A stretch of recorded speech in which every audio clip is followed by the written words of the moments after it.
Hello guys, welcome back sa akin channel. For today's video ay ituturo ko sa inyo kung paano tugtugin ang kantang Estranghero by Cup of Joe.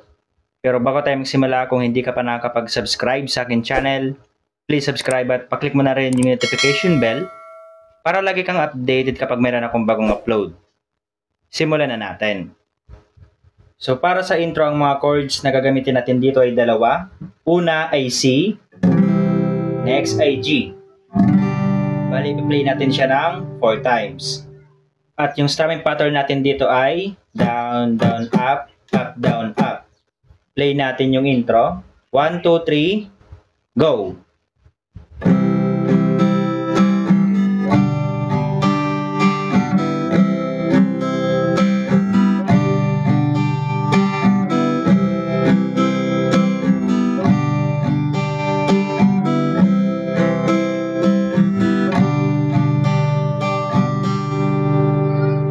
Then after ng intro ay proceed na tayo ng verse 1. So yung chords dito ay dalawa lang, yung C at G.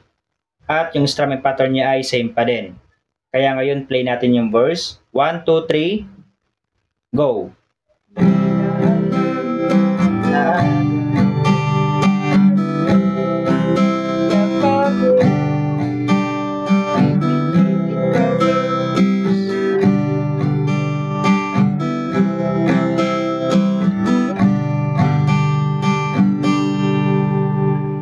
Then, intro 2 times.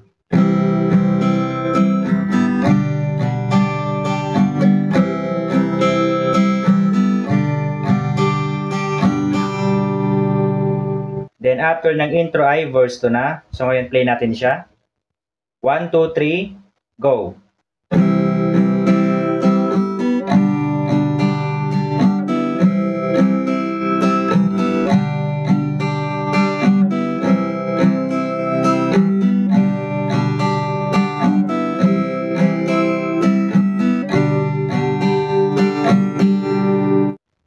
So after that ay proceed na tayo ng chorus. So ang mga chords na gagamitin natin dito ay E minor, D, E minor, D, E minor, B minor. So yung easy version niya ay ganito lang. Next ay A minor, and last ay D. Then after that ay instrumental. So yung chords natin dyan ay C at G. So, ganun pa rin yung strumming pattern niya, kaya ngayon play natin yung chorus. 1, 2, 3, go!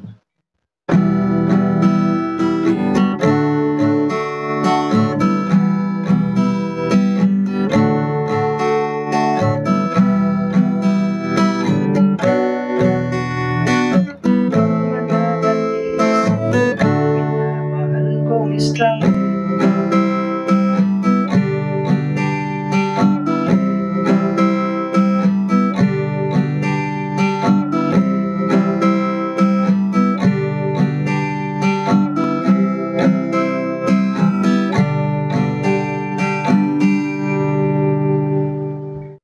Then after that ay play mo naman yung another verse at chorus. So ngayon proceed na tayo ng bridge.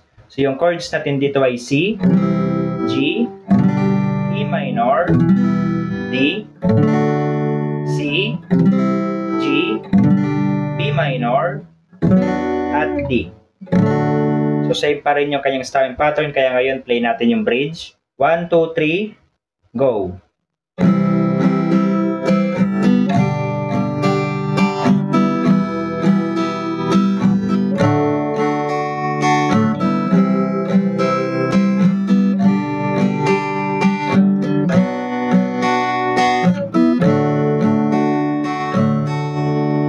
Then after that ay proceed na tayo ng instrumental. So yung chords natin sa instrumental ay dalawa lang. Una ay E minor, last ay C. So bali i-play natin yan ng 2 times. So ganun pa rin yung kanyang strumming pattern, kaya ngayon play natin siya. 1, 2, 3, go!